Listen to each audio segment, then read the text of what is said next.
皆さんこんにちは、デストリングスです。今回もベイブレード X の 3on3 で対戦していきたいと思います。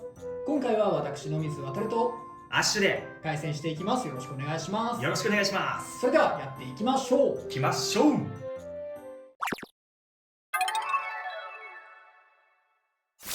それではサイドを決めるじゃんけん。最初はグー、じゃんけんぽい。じゃあそっち側行こうかな。俺レフトサイド行こうかな。じゃあ俺はレフトサイド。ライト。ライトだ。それではお互いのファーストベイ、せーの、じゃん。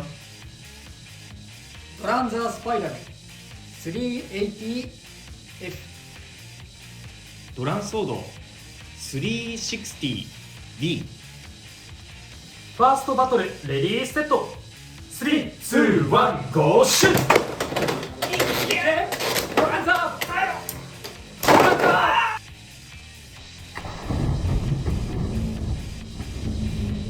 オーバーフィニッシュ。ドランザーに2ポイント。ドランザーありがとう。ドランソード。お互いのセカンドベイ、せーの、じゃん。ドランソード 360B。 テレズサイズ 480N。 セカンドバトルレディーセット。3、2、1、ゴーシュッ。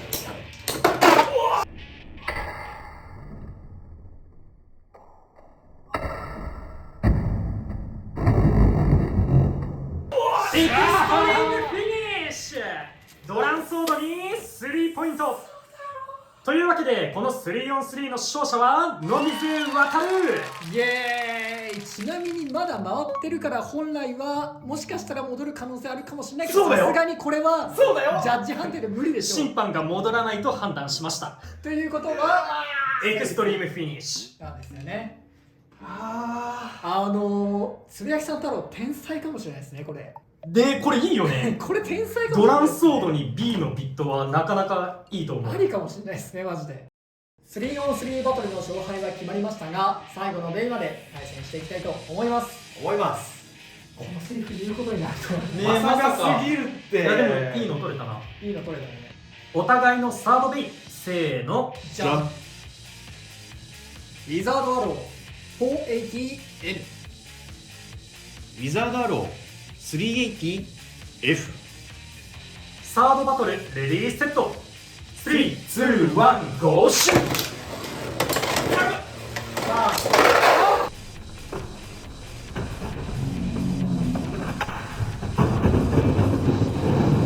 オーバーフィニッシュ。ウィザードアローに2ポイント。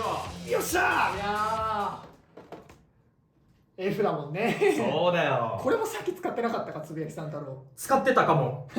使ってたわ。うん。意外とドライバーアタックだから何々、バランスだから何々って簡単に決まらないのかもしれないね。はい、というわけで 3on3 バトルが終わりましたが、いかがだったでしょうか。いやー、速攻で終わったね。最速だったね。まあ確かにあれだよね、オーバーとかバーストとか、スピンエクストリームだと2戦で終わるからね。こんなに早く決まると思ってなかったから、うんあと最初できなかったエクストリームを決められて個人的にすごいショックですいやーでもね、本当にね、これは俺もパクったんだけどさ、つぶやきさん太郎の作ったこの B のドランソード、これマジで可能性いっぱいあるかもしんない。めちゃめちゃ今んとこ勝ちばっか。うん、いいよね。好感触だよね、結構。まあ使っていくと分かんないかもしんないけど、本当に今んとこめちゃめちゃこれおもろいなって思ってる。そうだね。あれ 360B だよね最初。そうだね、俺のやつは 360B だね。で俺も同じカスタマイズで戦ったんですけど、ドランザーで。そうやられちゃったんだよね。ちょっとここはブレーダーの腕が出ちゃったかもしれないですね。まあ確かにね、20分間ぐらいは俺の方が先行体験やってる。あれ良さだよ。あれ20分だけだからね。いやでもね、このドランザー今回活躍させたんですけど、ドランザー俺好きな例なんで、昨日いろいろ使ってみたりね、重量測ったりして、正直ドランザーは、見た目が好きとかバク転世代ですとかそういう人以外は残念だけど、無理して買う必要はないベイかなと思います。なんで？理由なんですけど、持ってもらえばまず分かるんですけど、はい。軽いんですよ。あれドランソードと多分比べると7から 8g ぐらい一番てっぺんのねこのブレードのドランザースパイラルっていうのが軽いんです。確かにちょっと軽い。はい、なので対アタックでディフェンスしようとすると吹き飛びますし、スタミナ勝負でも打たれ負けますし、アタック勝負でもうまくエクストリームダッシュ決めないとこっちの方が軽いんでオーバー決めれませんっていうベイです。なんかあれだね、バーストの復刻版とまあそう同じ感じの強さにされてるからって感じ。そしてさらにねこのドランザースパイラルの形状なんだけど、ここの2つの翼があるじゃん、ドランザーのねはいはい象徴的な、ありますね。こっち側のドランザーの翼見てほしいんだけど、まあ平らじゃん、うん。真っ平らでトイロだね。なんだけど、こっち側の翼あれ？出っ張りがあるんだよ。ちょっとあれ？だから非対称なんだよねこれ実は。すごい変重心。こっちだけなんかパーツが違ってて、だからもうこの時点で、バランスが悪いと。うんでさらにそれに加えてどうやらツイッターとかでね分解された方がいるらしいんですけど、中のメタルもどっちかに偏ってるマジっすと。だか？からもうこうブレることが大前提で作られてるベイなんですよ。バランスタイプなんだ。で正直な話なんですけど、ここからはねちょっとマイナスな話もするんで聞きたくない方は飛ばしてもらってっていうか、もうここで視聴やめてもらって構わないんですけど、そのベイブレード X はマジでめちゃめちゃ面白いホビーです。それは間違いないんですけど、クロスオーバープロジェクトって銘打ってこうやってねドランザーをまた手に取れますと、バク転世代の人たちがまたドランザーとともに大会出れるかもしれない、活躍できるかもしれないって人にとって、この仕打ちはちょっと俺は悲しいというか悔しいというか、そういう感情を抑えられなかったですね。本当はこういう話動画とかでしない方がいいんじゃないかっていう話もあるかもしれないんですけど、言いたくなる気持ちもちょっとさすがに言いたいなと思って。みんなドランザー好きだったからね、かっこよくて。だってこれ好きだった人が今こうやって撮っても正直悲しいんですよ。で新しい人が撮ったとしても、弱いわけですよ正直言って他のベイと比べちゃうと。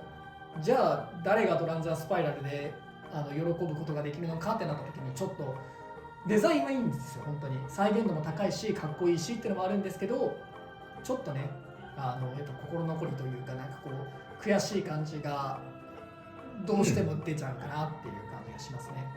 これバク転の時はね、バーストの時もリバイバルは弱く設計されてたわけじゃないと思うんですけど、弱かったんですよ。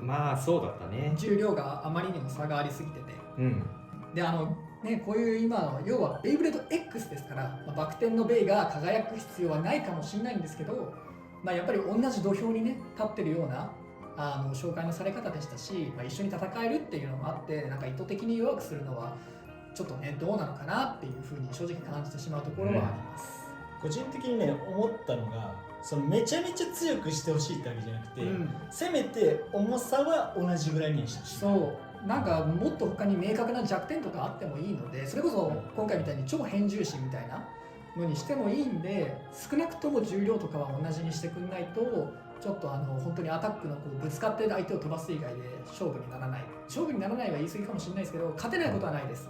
でも100回やったら絶対負けてる回数の方が多くなるんじゃないかっていう、なるほど。勝率で言えばやればやるほど多分低いんだろうなっていうのは正直痛感してます。やっぱりこうさ、さっきも言ったけど俺らはいいんですよ、最悪懐かしいねで楽しめるから、でもベイブレード X から始めましたって人が同じ商品が棚に並んでてドランザーってのがある、これがもしかしたらかっこいいと子供が思うかもしれない。その子供がお小遣いを使って、これ1600円だからちょっと高いんですよ。それを取って開けて遊んで弱いってなったら、俺はそれはちょっと悲しいんじゃないかと思って、俺が子供だったら嫌だなと思って、だからちょっとねマイナスな話にはなってしまったんですけど、このリバイバルだけは、今もう設計しちゃったものは別として、今後もし改善してもらえるんだったら絶対改善してほしいなと思います。もうバク転世代のね昔の友人とかにちょっとこれ進めるのは結構厳しいものがあるなと思いました。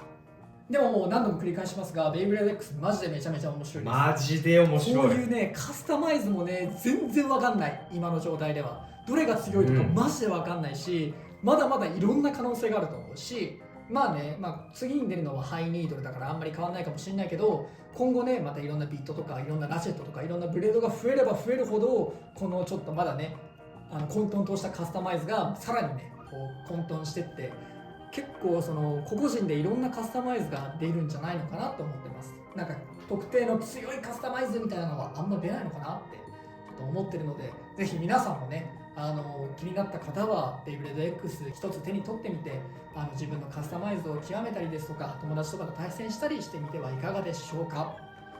ということでこの動画が良かったらグッドボタンとチャンネル登録よろしくお願いいたします。それでは次の動画でお会いいたしましょう。バイバイ。バイバーイ。